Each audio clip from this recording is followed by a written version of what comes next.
지금 우리는 교회요, 성령의 신앙의 계절로는 성령 강림절기를 계속 살아가고 있습니다. 오순절 성령 강림절 하면서 우리가 함께 예배드렸고 거기에 맞는 말씀을 우리가 들었거든요. 근데 1년 52주 가운데 절반 이상이 성령 강림절기로 쭉 이어집니다. 오늘 주일은 성령 강림절 후 제 5번째 주일 예배를 드리거든요. 그래서 오늘 저는 여러분들에게 성령님이 과연 어떤 분이신지, 예수님께서는 그 성령님을 보혜사라고 하는 이름으로 우리에게 알려주셨는데 그 의미가 무엇인지 잘 깨달아 알고 성령의 사람으로, 성령 충만함으로 우리가 살아갈 수 있기를 간절히 소망해 봅니다. 어려운 질문 먼저 던집니다. 설교 시작하면서 제가 가끔씩 질문을 할 때가 있거든요. 오늘이 어려운 질문인데 잘 듣고 대답하셔야 돼요. 사랑하는 여러분 한 분 한 분은 성령을 받으셨습니까? 아멘 하시네요. 근데 어떤 분은 그러실 거예요. 목사님 성령 받은 것 같긴 같은데 또 아닌 것도 같고, 성령 받은 게 뭐죠? 답부터 말씀드릴게요. 여러분들은 다 성령을 받으셨어요. 왠지 성경 말씀을 통해서 제가 확인시켜 드릴게요. 고린도전서 12장 3절에 이런 말씀이 있습니다. 성령이 아니고서는 누구든지 예수를 주시라 할 수 없느니라. 저와 여러분들이 주님 하면서 신앙생활하죠. 주님은 또 다른 의미로 예수님이 나의 구세주 그리스도가 되십니다라고 하는 고백인데, 그런 고백을 할 수 있다면, 그래서 마음으로부터 주님 하면서 우리가 신앙생활을 하고 있다면 이미 성령을 받은 거예요. 성령이 아니고서는 주님이라고 할 수가 없으니까요. 또 다른 성경 구절 제가 소개해 드릴게요. 로마서 8장에 14절부터 16절 말씀일 때 이런 말씀이에요. 무릇 하나님의 영으로 인도함을 받는 그들은, 우리들이죠. 하나님의 영, 성령으로 인도함을 받는 그들은, 우리들은 곧 하나님의 아들이라. 성경은 하나님의 아들이라 하고 마침표 딱 찍었지만 우리는 알아요. 하나님의 딸이라도 마찬가지고 다 합쳐서 하나님의 자녀라 그래도 맞는 말씀이에요. 너희는 다시 무서워하는 종의 영을 받지 아니하였고 양자의 영을 받았으므로, 양자의 영은 뭐냐면 이제 하나님께서 우리를 자녀 삼아주셨다는 거예요. 자녀. 그 역시 성령이거든요. 성령을 받았으므로 아바 아버지라 부르시느니라. 여러분들이 기도하면서 하나님 아버지 자연스럽게 고백하죠. 하나님을 믿고 의지하면서 아버지라고 고백할 수 있는 것도 어떤 영 받았으니까요? 성령 받았으니까. 그래서 여러분들은 성령 받은 것을 꼭 먼저 기억하시기 바랍니다. 근데 예수님께서 그 성령을 별명 붙여주신 거예요. 잘 기억하도록, 잘 이해하도록 별명 붙여주셨는데 그게 바로 보혜사라고 하는 별명입니다. 근데 이게 어려운 것이, 보혜사라고 하는 단어를 우리가 일상생활에서 쓰지 않아요. 옛날 우리 믿음의 선조들이 우리말로 번역할 때 이 파라클레토스라고 하는 신약 성경의 언어가 헬라 말인데, 이 말을 우리가 어떤 말로 번역하면 뜻이 맞을까 찾으시다가 보혜사, 도와주고 은혜 베풀어 주시는 분 하고 번역을 한 거예요. 보혜사. 오늘 말씀을 통해서 보혜사가 어떤 의미인지 잘 기억하셔야지, 우리는 성령의 사람이라고 우리가 인정했는데 성령이 인도하심을 따라 살 수 있게 되거든요. 자, 이런 겁니다. 어린아이가 아주 착한 건너편에 서 있어요. 근데 저를 보더니, 아저씨, 이 겁이 나가지고 차가 많이 다녀서 못 걸어가겠어요. 건너지 못하겠어요. 도와주세요. 그럴 수가 있죠. 당연히 저는 그래 내가 도와줄게 이러면서 손을 잡아주든지 아니면 좌우를 잘 살피면서 안전하게 건널 수 있도록 도와주잖아요. 어떤 할머니가 양쪽에 무거운 짐을 지고 허리도 자꾸 구부러지셨는데 계단을 올라가고 계셔요. 그럼 저는 자연스럽게 힘드시겠다 하는 마음, 할머니 제가 도와드릴게요 그러면서 짐 대신 들고 계단 올라갈 수가 있잖아요. 도와주는 거. 신앙생활에도 똑같아요. 우리가 어려운 일 만났을 때 자연스럽게 먼저 고백이 나오죠. 주님, 나를 도와주옵소서. 감사한 것은 심지어는 우리가 정말 어려운 일을 만나잖아요. 기도조차 안 나올 때가 있어요. 그때 로마서 말씀 보니까 이 말씀은 이따가 설교 말미에 우리들이 다 함께 찾아서 읽을 말씀인데 이런 내용의 말씀이 있어요. 우리가 기도하지 못할 때 성령께서 말할 수 없는 탄식으로 우리를 위해 기도해 주신다. 너무 힘들어가지고 기도조차 안 나올 때 성령께서 우리 곁에 다 계시면서 성령께서 탄식하시면서 우리를 위해 기도해 주신대요. 오늘 말씀의 배경을 제가 설명드릴게요. 오늘 말씀은 여러분들이 기억하셔야 될 게 요한복음 14장인데 요한복음 13장부터 17장까지를 아주 따로 띄어가지고 제목을 붙이는데 그 제목이 뭐냐면 예수님의 다락방 강화예요. 강화. 강화는 무슨 뜻이냐면 강력한 말씀. 내용은 뭐냐면 예수님께서 얼마 있다가 십자가에 고난을 받으셔요. 남겨질 제자들을 위해서 귀한 말씀을 주시는데 특별히 17장 전체는 예수님의 기도예요. 예수님께서 뭐라고 기도하셨을까 궁금하시면 요한복음서 17장을 천천히 읽어보시면 돼요. 뭐냐면 제자들을 위한 기도고 남겨져 있을 우리들을 위한 기도도 그 안에 담겨 있거든요. 아무튼 오늘 본문이 있는 14장의 내용은 이런 말씀이에요. 예수님께서 너희는 마음에 근심하지 말아라. 하나님을 믿고 또 나를 믿어라. 내가 너희가 있을 곳을 마련하러 간다. 내가 가서 너희가 있을 곳을 마련하면 다시 와가지고 너희를 나에게로 데려다가 나 있는 곳에 너희도 있게 하겠다. 그러니까 예수님 자꾸 가신다는 말씀하세요. 가신다. 그리고 거기서 뭐 마련한다. 그것이 다 마련되면 다시 와가지고 너희들도 데려가겠다. 그래서 이 말씀하세요.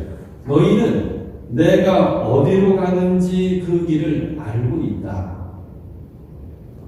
그러니까 제자 중에 예수님께 질문 많이 했던 제자 도마가 주님 자꾸 어디 가신다고 하십니까? 그런데 주님이 어디로 가는지 우리가 알 수가 없는 지금 그 어딘지 모르는 거기로 어떤 길로 가신다고 자꾸 하시는데 그 길을 우리가 어떻게 알겠습니까? 그 뒤에 저와 여러분들이 다 함송하는 말씀이 나오는 거예요. 내가 길이요 진리요 생명이다. 나를 거치지 않고서는 아무도 아버지께로 갈 사람이 없다. 이 말씀이 그래서 나오는 거거든요. 그러면서 보혜사 성령을 말씀해 주시고 약속해 주십니다. 이런 말씀이죠. 내가 너희와 함께 있는 동안에 나는 이 말을 너희에게 말하였다.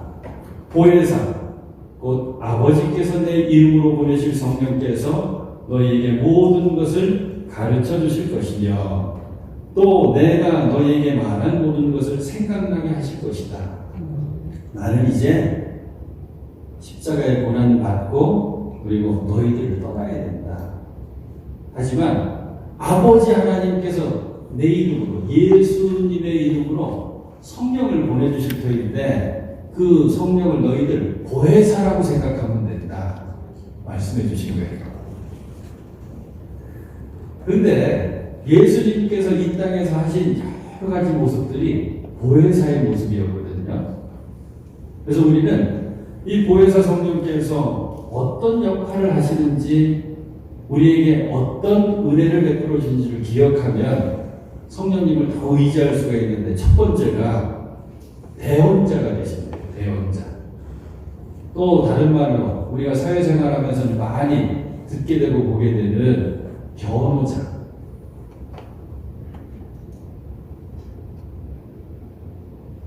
당시에는 어떤 법정에서 시비를 다퉈야 될 일이 생기잖아요. 쉽게 한번 표현해 볼게요. 제가 억울하게 고소고발을 당했어요. 그래서 재판정에 서가지고 판단을 받아야 되는데, 당시에는 직업 변호사들이 없었어요. 대신에 어떤 제도가 있냐면 보혜사를 옆에 붙여주는 거예요. 보혜사. 보혜사 뜻 자체가 뭐냐면 옆에 있어서 같은 편이 되어주는 거예요. 도움이 되어주는 거. 그러면 제 보혜사는 주로 누가 해주냐면 제 친구들이 해주는 거예요. 그것도 한 명이면 안 된대요. 2명 이상 여러 명의 얘기를 다 재판장이 들어야 되니까. 그런데 저를 믿는 친구들이 내가 보혜사가 되어줄게 하면서 2명, 3명 이렇게 재판장에 같이 서서 자기가 알고 있는 거, 들었던 거를 증언을 하는데, 만약에 거짓말로 증언하거나 그러면 죄를 같이 짊어져야 되는 거예요. 그러니까 정말 믿고 정말 사랑하지 않으면 보혜사 역할을 할 수가 없는 거죠. 예수님의 모습 속에도 그런 귀한 모습들이 여러 번 복음서에 나타나는데, 저와 여러분들이 잘 아는 장면 한번 떠올려 볼까요? 현장에서 간호하다가 붙잡혀온 여인이 있었어요. 당시 율법으로는 그 여인은 어떻게 해야 돼요? 돌로 쳐서 죽여야 돼요. 사람들이 설기등등 해가지고 율법대로 하자고 해서 막 웅성웅성 모여들었을 때 예수님께 하신 말씀이 하는 말씀 있죠? 너희 중에 죄 없는 자가 먼저 돌로 쳐라. 요 말씀 해주신 게 보혜사 역할을 해주신 겁니다. 사랑하는 여러분, 저와 여러분들이 성령의 사람이라고 했죠? 우리는 이미 성령을 받았단 말이에요. 그렇다면 보혜사 성령님께서 우리에게 주시는 그 은혜, 우리의 대언자가 되시고 변호자가 되어주신 은혜를 우리가 경험해야 되고, 그 은혜를 우리가 알았다면 우리는 쉽게 남을 정죄하면 안 되는 거지. 함부로 판단해도 안 되는 거지. 부족함과 허물을 오히려 우리는 품어주고 감싸주면서 그 사람이 다시 한번 일어설 수 있도록 그렇게 대언자 역할을 잘 해줘야 되는 거죠. 여러분이 있는 곳곳마다 여러분들이 그 귀한 역할을 잘 감당할 수 있기를 먼저 소망하고 축복합니다. 두 번째는 보혜사 성령은 위로자가 되시는 거예요. 위로자. 누구나 다 위로가 필요하죠. 때로는 저도 위로가 필요할 때가 있어요. 여러분들도 마찬가지일 거예요. 그런데 우리는 알아요. 사람의 위로에는 한계가 있어요. 사람이 위로해주면 힘도 나고요. 크게 도움도 돼요. 그래서 우리는 서로 위로해줘야 되는데, 그런데 분명히 사람의 위로는 한계가 있어요. 그래서 하나님께서 우리를 위로해 주셔야 돼요. 네. 성령님께서 그 역할을 하신다는 거죠. 어떤 분이 너무 힘든 일을 만났대요. 저도 가끔 그렇게 설명을 해드리는데, 삶을 살다 보니까 어려움을 만나는데, 우리 사랑하는 성도님 어려움 당하는 그분을 이렇게 봤더니 하나 어렵고 그 다음에 지나가면 또 어렵고가 아니에요. 진짜 어려움 만난 분들은요, 하나 어려움이 덮치면 그 위에 다른 어려움이 또 덮쳐요. 2개만 덮쳐도 견디는데 3개, 4개 어려움을 짊어지고 사셔야 되는 분들이 있어요. 정말 힘들죠. 아마 이분이 그렇게 어려웠나 봐요. 그러니까 나쁜 생각하고 극단적인 선택을 해야 되겠다고 마음 딱 먹고 아주 깊은 강이 흐르는 큰 다리에 터벅터벅 걸어갔대요. 얼마나 그 마음이 힘들었을까요? 강 중간쯤, 다리로는 한 가운데쯤 도착해가지고 이제 끝내자 너무 힘들다. 이제 감당 못하겠다. 그래서 교변이 하늘도 보고 한숨도 한번 쉬고 그 생각을 하는데 마음에 괜찮아. 너 지금까지 열심히 그래도 살았잖아. 너 잘 버텼잖아. 너 그래도 최선 다하려고 몸부림쳤잖아. 괜찮아. 이 음성이 들리더래. 괜찮아.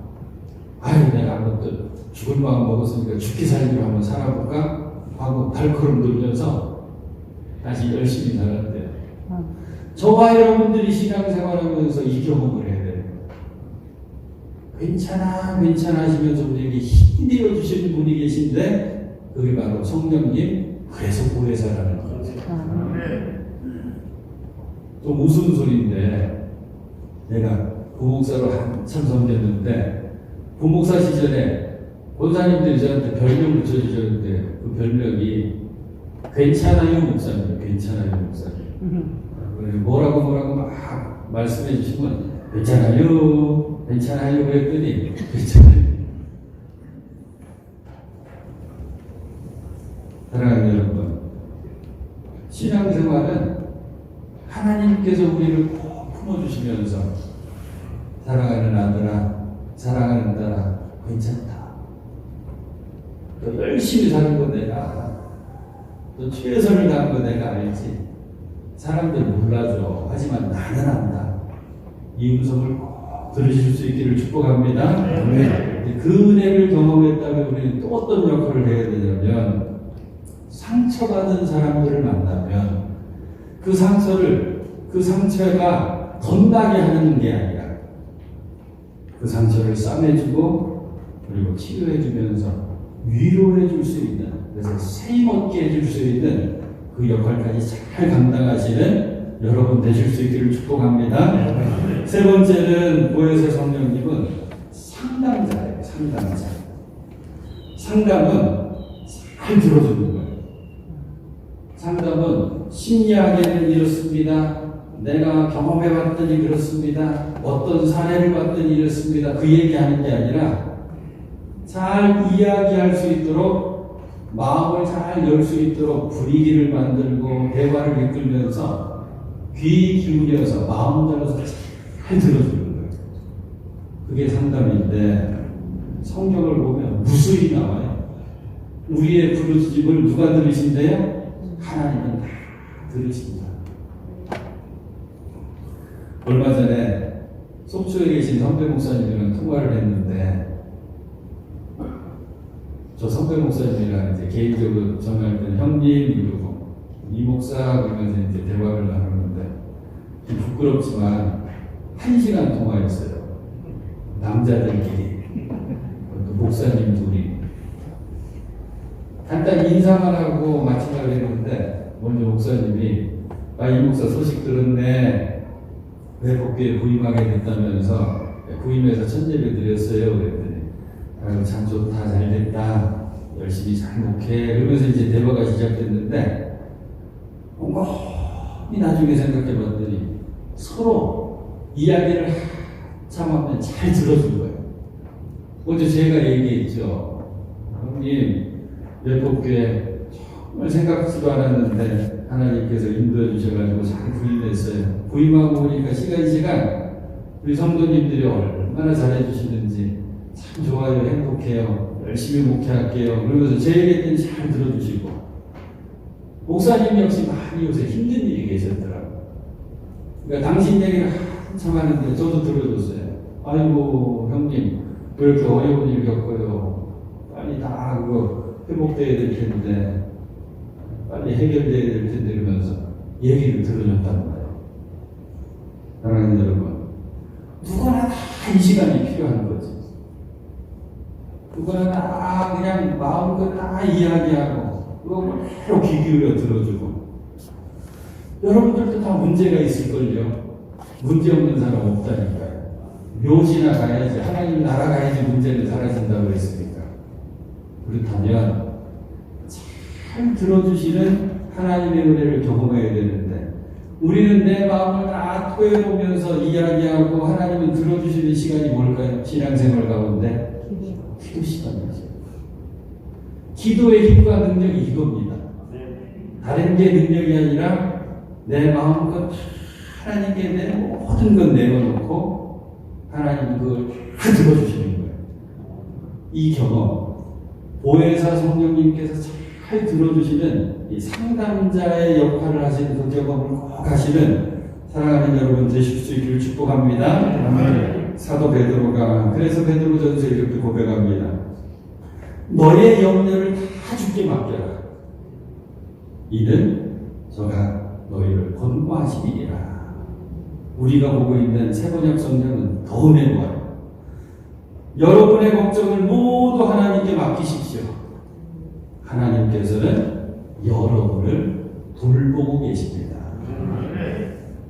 이 말씀 꼭 붙으시길 바랍니다. 하나만 더 생각해 볼게요. 네 번째인데 보혜사 성령님은 돕는 자의 역할을 해주십니다. 돕는 자. 누구나 다 도움이 필요하죠. 특별히 지금 어려움에 있는 사람들, 그래서 낙심에 있는 사람들, 열심히 한다고 애써봤는데 나 이거 실패하는 거 아닌가 막 이렇게 걱정하는 사람들 반드시 도움이 필요합니다. 그런데 친절한 도움이 우리 성령님이 되어주신다는 거죠. 말씀 한번 찾아보겠다 그랬죠. 로마서 8장 26절 말씀입니다. 로마서 8장 26절 말씀. 제 성경은 266페이지에 있는데 천천히 한번 다 찾아서 함께 봤으면 좋겠어요. 보혜사 성령님께서는 이렇게 돕는 자가 되어주십니다.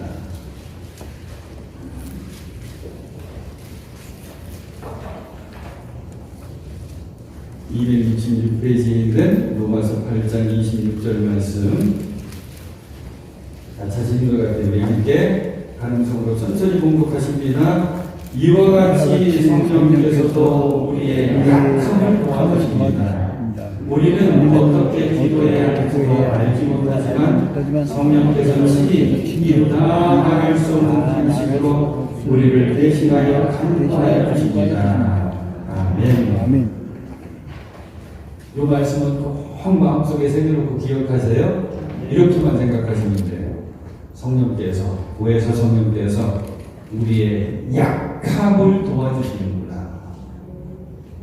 내가 너무 약해가지고 어떻게 기도해야 될지도 알지 못할 때, 그렇게 힘들어할 때 보혜사 성령께서 나를 대신해서 말할 수 없는 탄식으로 나를 위해 기도해 주시는구나. 나의 약함을 도와주시는 성령님. 한 선교사님의 이야기인데요. 아프리카에는 여러 나라들이 있고 그 나라에는 여러 부족들이 있을 텐데 50년대 말까지 나라 이름이 재밌는 나라가 있었어요. 프랑스령 적도 아프리카. 아프리카의 한 절반 정도를 프랑스가 옛날에 식민지로 다스리면서 여러 부족을 합해놓고 해가지고 지금 붙이기를 프랑스령 적도 아프리카. 그게 나중에 이제 기니라고 하는 나라, 가공이라고 하는 나라, 여러 나라를 이제 나누게 되는데 여기에 카레족이라고 하는 그런 작은 부족이 있었는데 이 부족을 선교하던 여선교사님 이야기인데요. 선교사님 역시 성경을 가르치고 복음을 전하면서 자꾸 어려움에 부딪힌 게 뭐냐면 보혜사 성령을 가르쳐야 되는데 이 보혜사라고 하는 말이 거기도 없는 거예요. 그러니까 설명은 길게 했죠. 선교사님도 우리와 함께 계시는 성령님이신데 그분 우리를 격려해 주시고 또 우리를 권면해 주시고 때로는 책망해 주시고 보호해 주시고 오늘 우리가 함께 살핀 것처럼 대원자가 되어주시고 돕는 자가 되어주시고 위로자가 다 설명했어요. 이 카레족 부족 예수 영접한 사람들이 알았다는데 그래도 우리 부족의 언어로는 이게 어떻게 비슷한 게 없다고 그러다가 선교사님을 옆에서 가까이서 돕는 부족민이 하나 있었는데 선교사님 조금 비슷한 게 있는데 우리 부족의 언어 가운데는 이런 말이 있어요. 그러면서 소개하는 게 뭐냐. 몸을 구부려 우리 옆에 구부리느니라고 하는 표현이 있다. 내 옆에서 구부리느니. 좀 어색하다고 선교사님이. 근데 뜻은 뭔지 궁금하다고 한번 설명해 달라고 하니까 선교사님이 이렇게 설명하는 거예요. 우리는 이 정글, 이 밀림을 다니면서 이렇게 활동을 하는데, 특별히 짐으로 옮길 때, 우리는 걷는 방법밖에 없으니까, 이 밀림을 통과하려면 한두 주가 문제가 아니고, 때로는 한 달 이상 걸릴 때도 있습니다. 짊어지고, 이고 짊어지고 가는데, 그러다 보니까, 독충에 물리기도 하고, 또 병에 걸리기도 해서 지쳐 쓰러지는 사람들이 많이 나옵니다. 또 어쩔 수 없이 이 질병 가운데는 전염병도 있으니까 사람들이 다 외면하고 갈 수밖에 없는데, 가끔 정말 착한 사람이 쓰러져 신음하고 있는 그 곁에 구부리고 이렇게 가까이 가서 상태를 살피고 등에다가 업어가지고 가까운 마을까지 옮겨주는 사람이 있습니다. 그래서 우리는 그런 사람을 우리 옆에 구부리는 이라고 표현합니다. 선교사님 성벽을 닥치면서 맞아요. 보혜사 성령님께서 그런 역할을 하시는 거예요. 그래서 카레족의 언어로 성경을 번역할 때 우리는 보혜사라고 하는 부대목에 우리 옆에 구부리는 이 하고 번역을 했다는 거예요. 사랑하는 여러분 한 사람 한 사람이 먼저 성령 받았으니 이제는 성령 충만하시기를 간절히 축복합니다. 그렇다면 서로를 품어줄 수 있어야 되고, 위로할 수 있어야 되고, 도울 수 있어야 되고, 특별히 세상 속에서 우리는 성령의 사람들이니까 주변의 사람들을 돕고 격려하고 힘을 더해줄 수 있는 귀한 성령의 사람들로 살아가시는 사랑하는 여러분들이 꼭 되실 수 있기를 우리 주님의 이름으로 축원해 드립니다.